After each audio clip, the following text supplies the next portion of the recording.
another episode of DrDarnise's Writing Salon and Lifestyle channel. And I wanted to talk today about what's going on with Dr. Joe Biden and this whole scenario where she was called out by this man who used to be a professor at Northwestern. And he took it upon himself to tell Dr. Jill Biden that she should not use her title doctor. Now, it is an absurdity. It's an absurdity. And so, as we talk about the high vibe lifestyle here, one of the things that must be very clear is that I support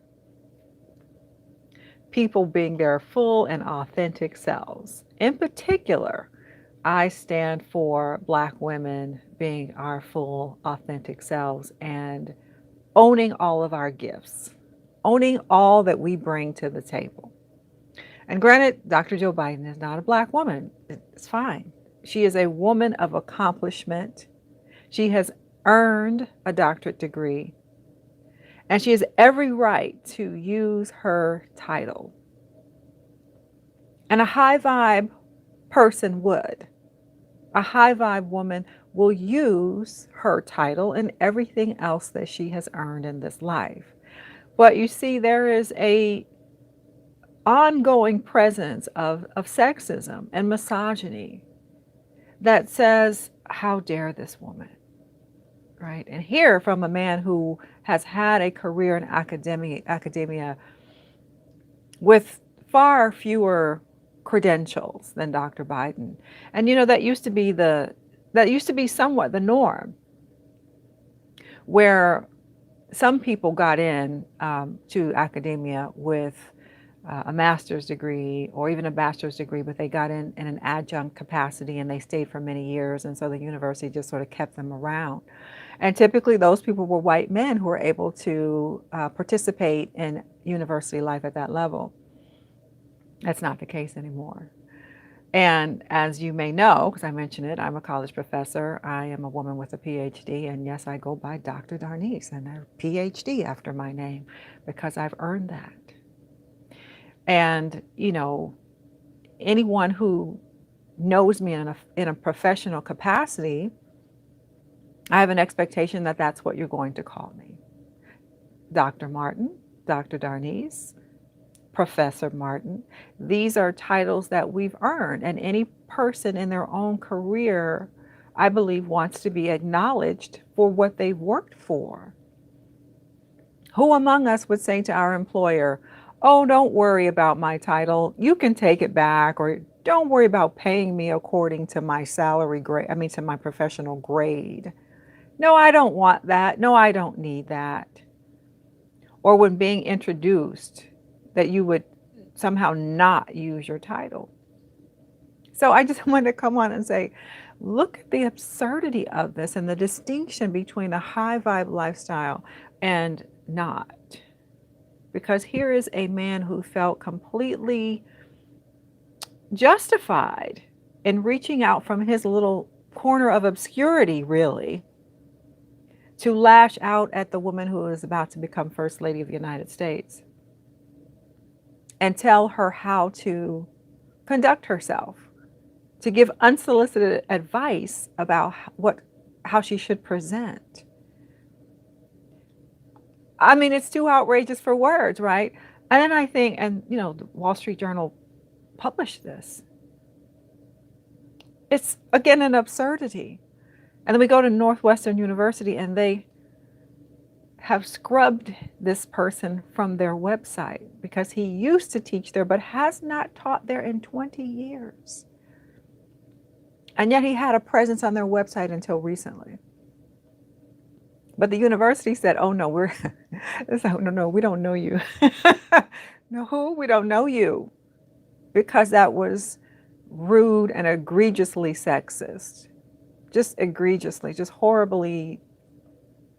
I'm almost at a loss for words at his nerve.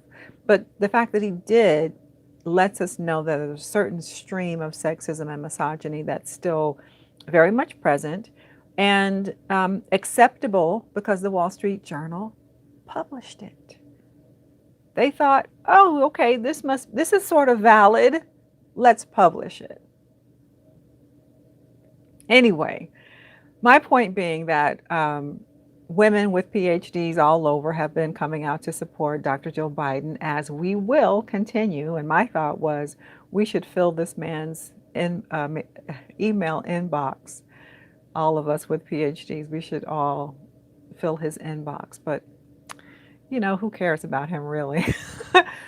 There are many of us who are just letting it be known at this point, but that we have no problem stepping into our fullness, our authenticity, and owning our full selves, owning our credentials, owning who we are. And somehow or another, owning who we are, especially as women, is offensive to some people.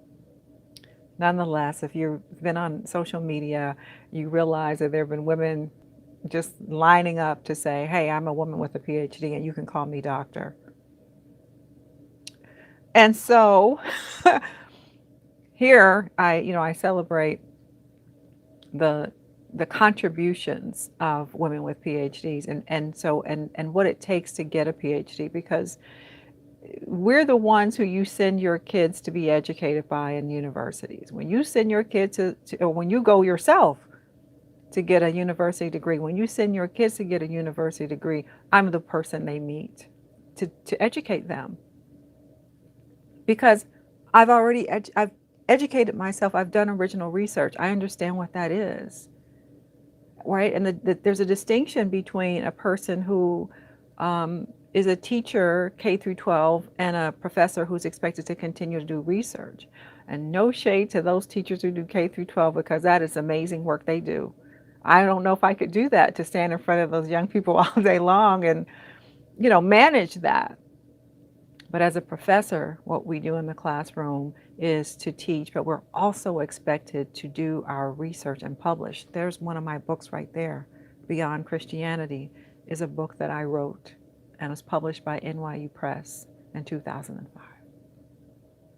And I have other things that I have published, other spaces in which I'm published. That's expected.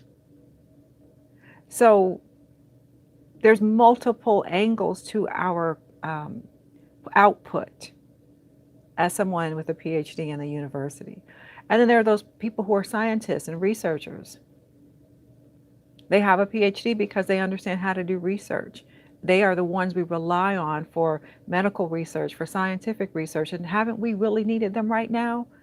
We need people who are willing to do what it takes to get a PhD, which, let me tell you, is no easy feat. It took me 7 years to get my PhD, and it's not uncommon for some people to take 10 years to get it. That's just the PhD. No, that's not all.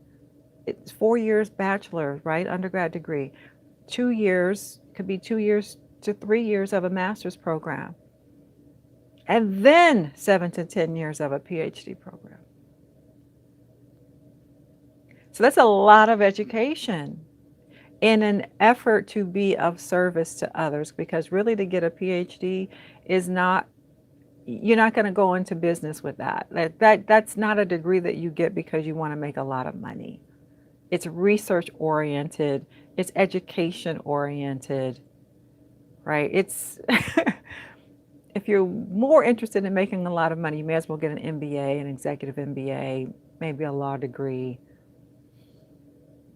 So anyway, I'll wrap this up here and just say that I'm celebrating those women who have PhDs, and yes, we deserve the accolades and the praises that come along with the accomplishment. And we should not have to hide it, to minimize ourselves, to play small, to accommodate anybody else's fragile ego. So, and please, in the comments, don't come at me and tell me, oh, Carol, are you bragging, that kind of a thing. I'm not bragging. I just know my worth. I know what I've worked and studied for and what I've accomplished. And I have no problem saying, this is what I've worked for and accomplished, and therefore this is my title.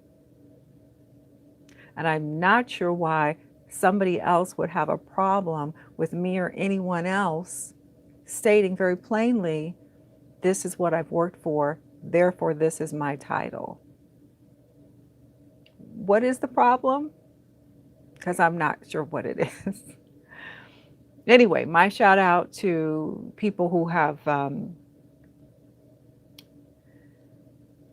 any kind of, college education, advanced degrees, a master's degree, a PhD, a law degree, any of that kind of stuff, because it all takes dedication and it all takes work. And so I applaud you, because you know what? It means that you have set your sights on something and you've worked towards it and you've accomplished it. And that's what I believe in. As far as a high vibe lifestyle, is being authentic to you and following your inner guidance on what's most valuable. What's most valuable to you? So I will leave it there. I'd like to hear your comments, and I guess we'll have some discussion. If you do leave some comments, please like, share, subscribe, especially. If you can get down with the high vibe lifestyle, I'd love for you to subscribe. Okay, that's all. Bye for now.